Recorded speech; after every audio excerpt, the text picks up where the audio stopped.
오늘 우리에게 주신 말씀은 디모데후서 2장 1절에서 13절 말씀입니다.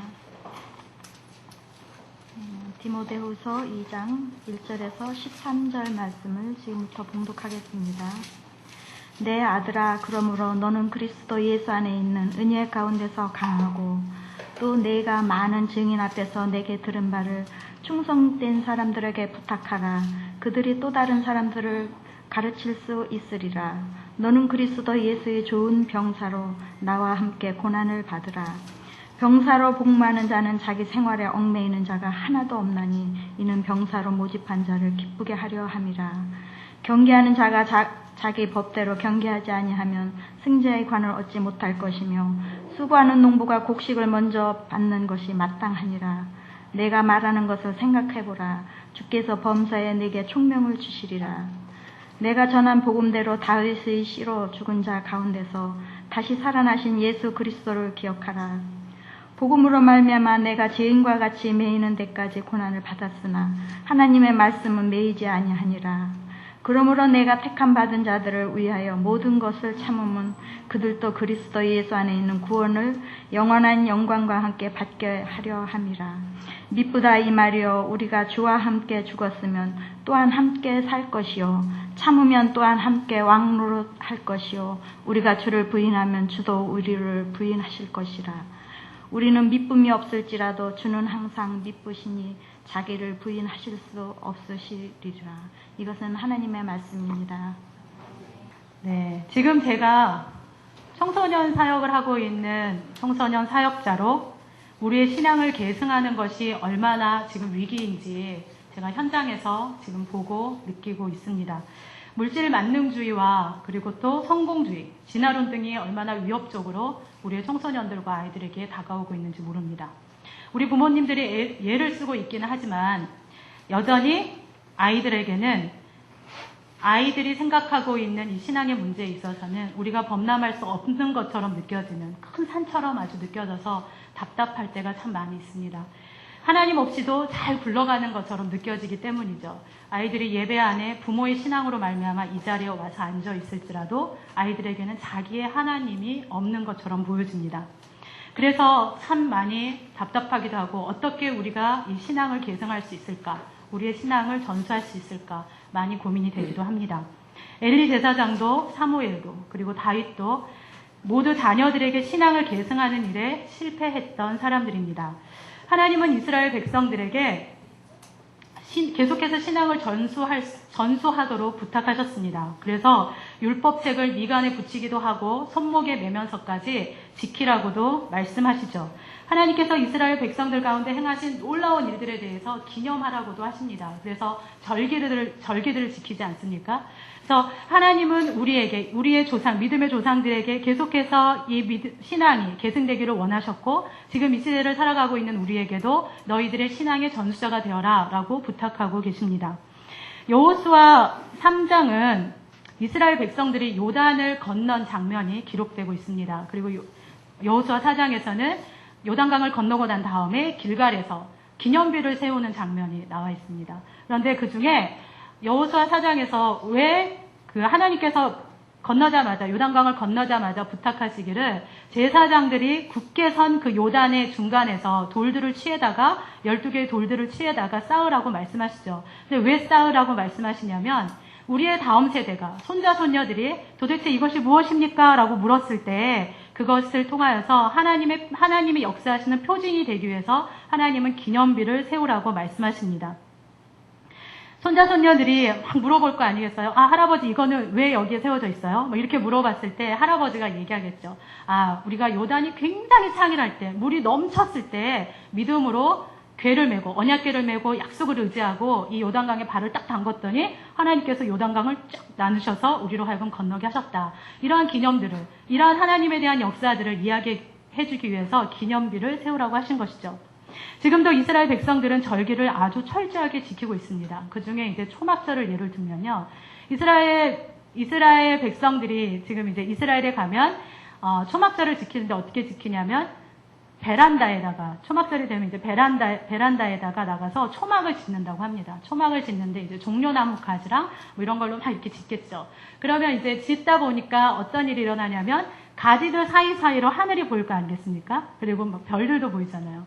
그러면 온 가족이 다 모여서 그 초막에서 생활을 한대요. 초막에서 생활을 하면서 이제 그 중에 가장이 되시는 분이 별들을 보면서 그리고 바람을 느끼면서 하나님께서 우리의 조상들 안에 행하셨던 놀라운 일들을 나누기 시작한다고 합니다. 그러면 이러한 하나님에 대한 고백들과 우리의 조상들이 섬겼던 하나님이 어떤 분이신지에 대해서 자손이 그리고 나의 손자 손녀들이 듣게 되잖아요. 그러면서 신앙이 계속해서 계승된다고 한답니다.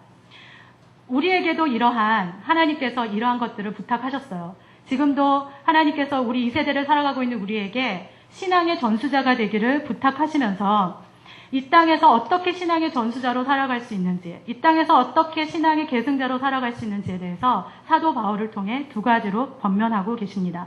첫 번째는요, 1절에 보니까 내 아들아 그러므로 너는 그리스도 예수 안에 있는 은혜 가운데서 강하고 그리스도 예수 안에 있는 은혜 가운데에서 강하라고 말씀하고 계십니다. 신앙의 전수자로 살아갈 수 있는 방법은 강해지는 것이죠. 우리의 신앙이 세상의 어떠한 것보다 더 강할 때 우리가 신앙을 계승할 수 있는 것이죠. 사도 바울은 당시 사형 집행을 앞두고 있었던 때였습니다.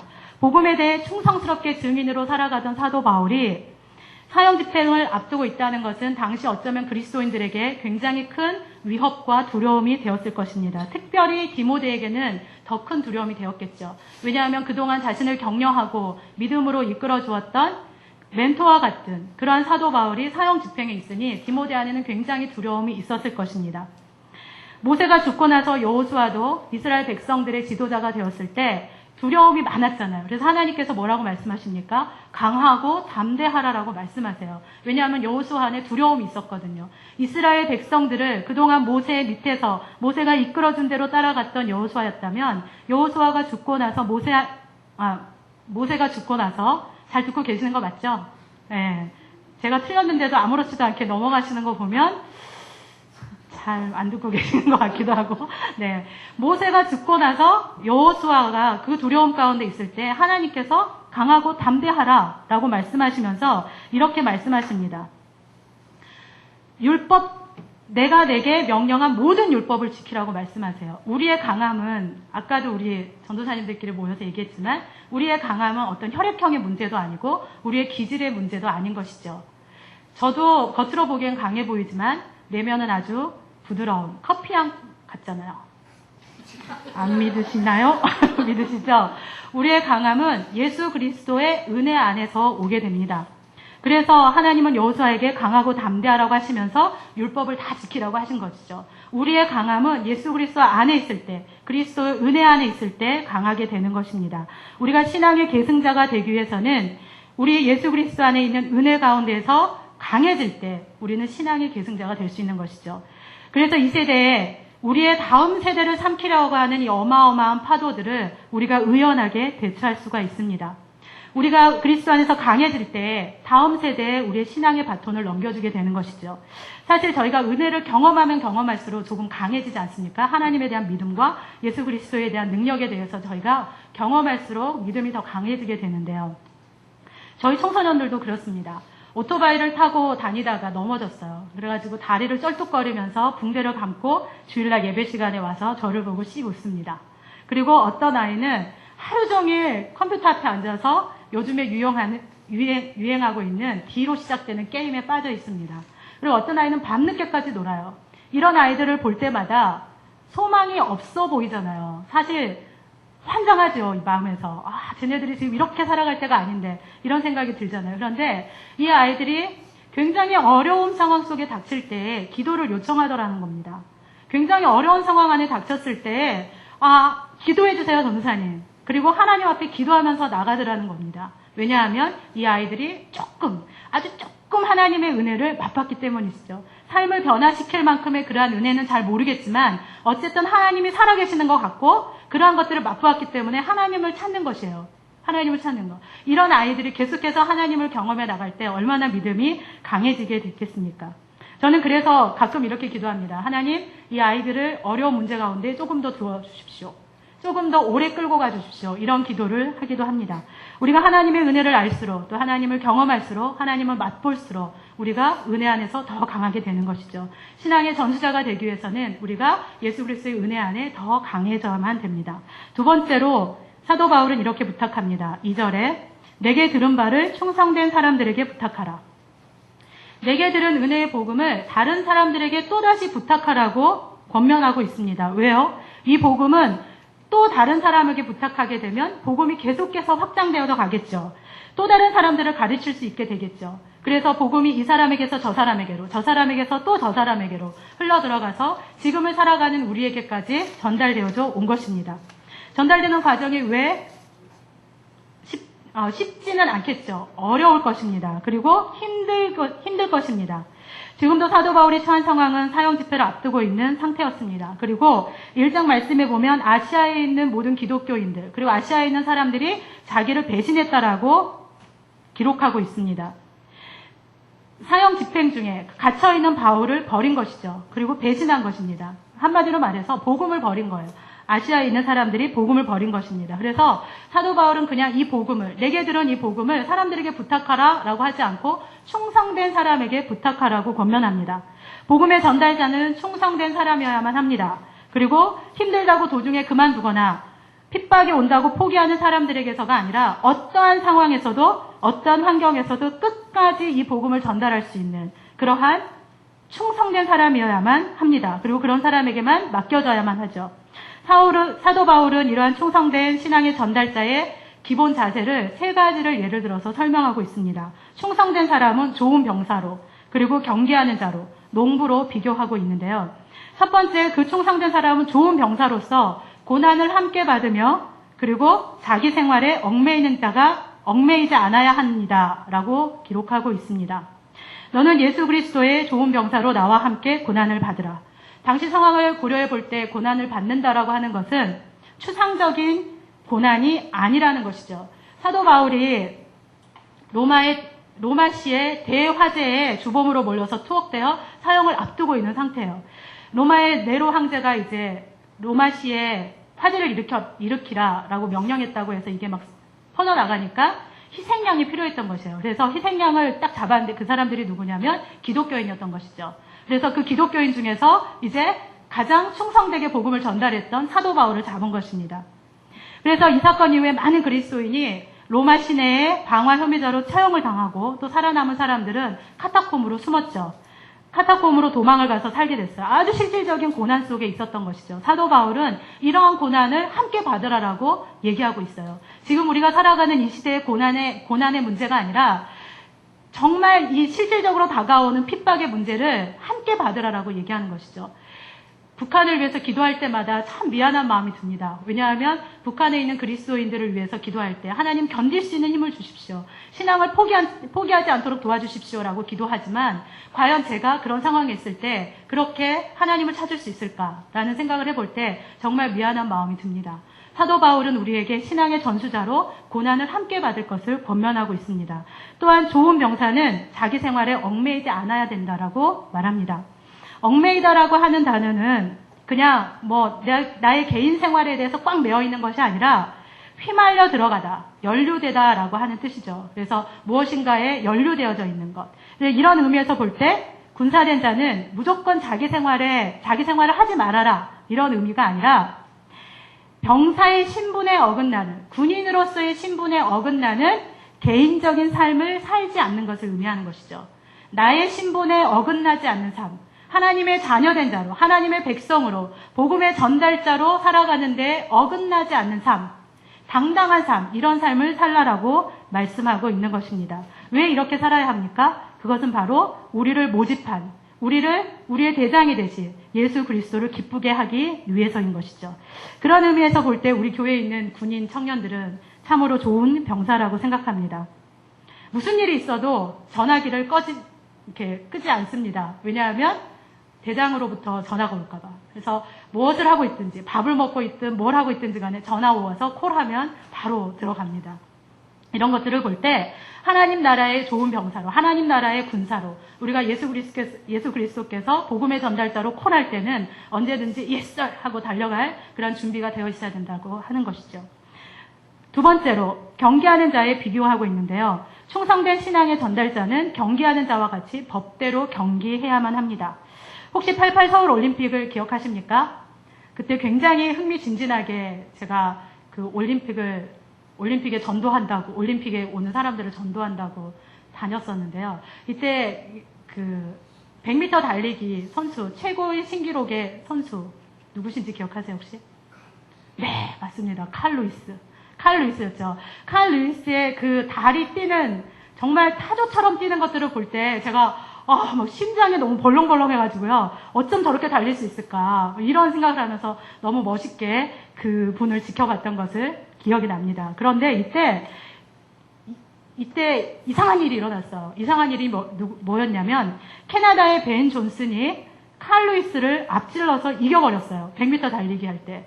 기억하세요? 그때 난리가 났었잖아요. 전국적으로 막 한성 지르고 난리가 났었어요. 저도 와, 어떻게 이런 일이 있었는데, 나중에, 이제, 벤 존슨이 1등을 하고, 세계 신기록을 세웠잖아요, 그때. 세계 신기록을 세우고 나서, 조금 후에, 이제 뉴스에서 보도가 되기를, 벤 존슨이 금지된 약물을 복용했다라는 게 밝혀졌어요. 그래가지고, 벤 존슨이 어떻게 됐냐면, 선수로서의 자격이 박탈당하고 메달도 또 박탈당하고 그리고 몇 년 동안 출전하지 못하는 그런 상황이 발생하게 된 거죠. 왜 이런 일이 벌어졌습니까? 규칙을 지키지 않았기 때문이죠. 법대로 경기하지 않았기 때문입니다. 금메달도 잃어버렸고 선수로서의 자격도 상실했고 명예도 땅에 떨어졌습니다. 고대 올림픽의 규칙에는 지금 이 올림픽과 조금 더 다른 규칙이 있었는데요. 경기 규칙을 지키지 않으면 절대로 면류관을 받을 수 없었습니다. 근데 고대 올림픽의 경기 규칙 중에 하나가 뭐였냐면 경기에 출전하는 사람들이 약 10달 전에 함께 들어와서 합숙훈련을 하는 거예요. 저희도 이제 선수들 합숙훈련 하듯이 합숙훈련을 하는데 그때 어떤 일을 하냐면 규칙적인 어떤 생활 방식을 따라야 되고 어떤 규정된 훈련을 따라야 되는 그런 상황입니다. 그리고 엄격하게 외부와는 차단되고 분리된 삶을 살아야 되는 것이죠. 근데 이걸 만약에 어기고 밖을 나갔다든지 아니면 조절을 해야 되는, 체중 조절을 해야 되는 체중 조절을 하지 않았다든지 이렇게 되면 실격자로 인정이 돼서 운동 경기에 참석하지 못했습니다. 참여하는 것이 금지되었어요. 무엇을 말하고 있습니까? 충성된 신앙의 전승자는 마지막까지 규칙을 지켜야 된다는 거예요. 마지막까지 우리에게 정해진 규칙을 지키면서 달려야 된다는 것이죠. 우리에게 규칙은 무엇입니까? 그리고 우리에게 주어진 매뉴얼은 무엇입니까? 그것은 바로 말씀이죠.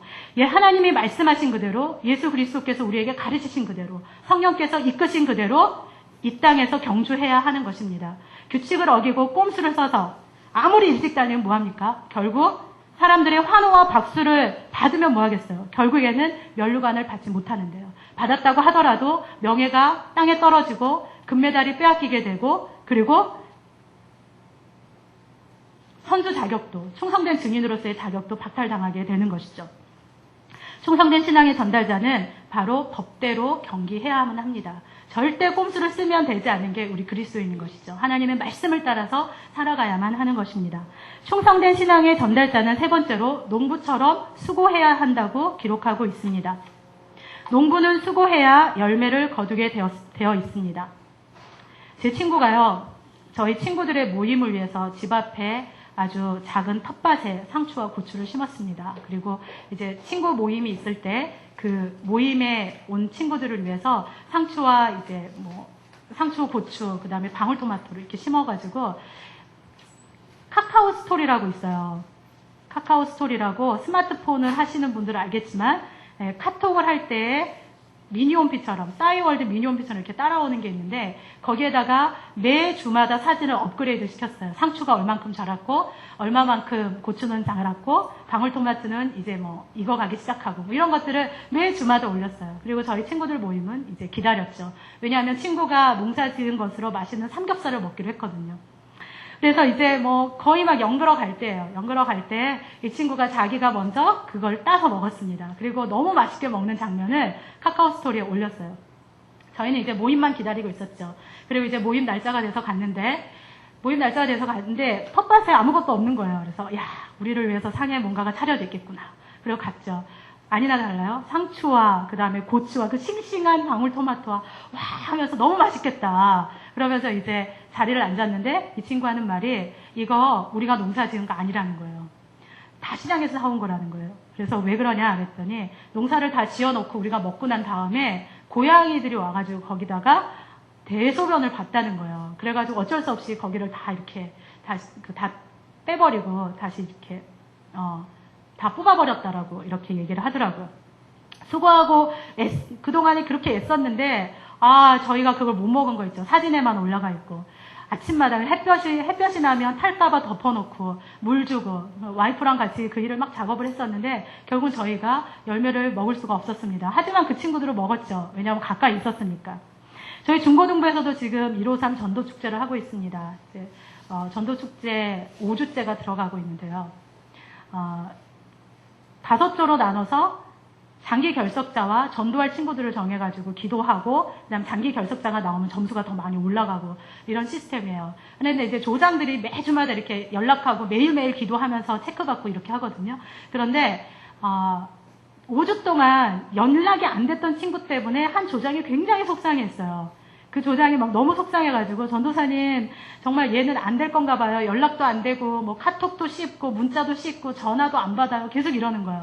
그런데 토요일 날 저희가 이제 조장 모임을 오전에 합니다. 오전에 하면서 같이 기도하고 그 다음 주일을 준비하게 되는데 이 친구가 이러는 거예요. 전도사님 그 친구랑 연락이 됐어요. 이렇게 하는 거예요. 그래서 잘됐다. 내일 오겠대요. 잘됐다. 그리고 같이 기도하고 이제 주일을 준비하는데 이 친구가 이 자리에 나온 거예요. 주일 예배에 나온 거예요. 얼마나 기뻤든지 제가 앞에서 광고를 했다니까요. 그 친구가 어떠한 마음이든지 어쩌든 상관없이 그 친구가 온 것이 너무 기뻐가지고 정말 이 한 달란트를 찾았던 한 여인의 마음처럼 너무너무 기뻐서 광고를 했는데 조장의 그 기쁨은 저보다 더할 나위 없이 기뻤을 거예요. 왜냐하면 그동안 수고하고 애쓴 게 있잖아요. 수고하고 애썼는데 이 친구가 나왔단 말이죠. 이 친구가 그러니까 5주 만에 온 거예요. 5주 만에. 함께 기도하고 함께 그 친구를 위해서 문자 보내고 카톡 보내고 전화하고 이래서 나온 거예요. 수고했잖아요. 수고해서 결실을 한 거죠. 그 기쁨은 정말 이루 말할 수가 없었어요. 우리 지금 153 전도축제를 통해서 이런 기쁨을 맛보게 있는데요. 수고와 땀을 흘릴 때 우리는 결실하게 됩니다. 우리가 신앙의 계승자로 살아갈 때 우리의 수고가 없이는 신앙을 계승할 수 없는 것이죠. 우리의 믿음을 우리의 다음 세대, 우리의 자녀 세대에 건네주고자 할 때 이러한 수고가 없이 신앙이 계승될 거라고 우리는 기대하지도 말아야 합니다. 언제나 신앙이 계승될 때는 수고가 있는 것이죠. 노력이 필요한 것입니다. 우리는 신앙의 계승자로 예수 그리스도의 은혜 안에서 더 강하여지고 복음을 또 다른 충성된 사람들에게 전달하는 전달자로 고난을 함께 받으며 자기 생활에 얽매이지 않고 우리에게 맞는 신분, 우리를 부르신 예수께서 우리를 부르신 그 신분대로 살아가고 법대로 경주하며 수고하는 이런 충성된 증인으로 살아갈 때 우리의 다음 세대에 소망이 있는 것이죠. 우리가 맡겨줄 다음 세대, 생각해 보십시오. 우리의 바톤이 다음 세대에게 바톤으로 잡혀져 갈 때 우리의 기쁨은 얼마나 크겠습니까? 그리고 우리를 부르신 예수 그리스도의 그 기쁨은 얼마나 크시겠습니까? 우리의 다음 세대를 위해서 우리가 먼저 은혜 안에서 강하고 충성된 사람이 되기를 소원합니다. 하나님의 말씀은 매이지 않는다라고 성경에서는 말씀하고 있습니다. 9절 말씀에 복음으로 말미암아 내가 죄인과 같이 매이는 데까지 고난을 받았으나 하나님의 말씀은 매이지 아니하니라. 우리가 충성된 증인으로 살아가든 그렇지 아니하든지 간에 하나님은 충성된 증인을 통하여서 하나님의 매이지 않는 말씀을 온 세상 가운데 다른 사람들에게 그리고 신앙을 계승하는 데 사용하실 것입니다. 우리가 충성된 증인으로, 충성된 신앙의 계승자로 하나님의 부르심 가운데 순종함으로 온 세상에 복음으로 충만한 그런 온 세상을 만들게 됐으면 좋겠습니다.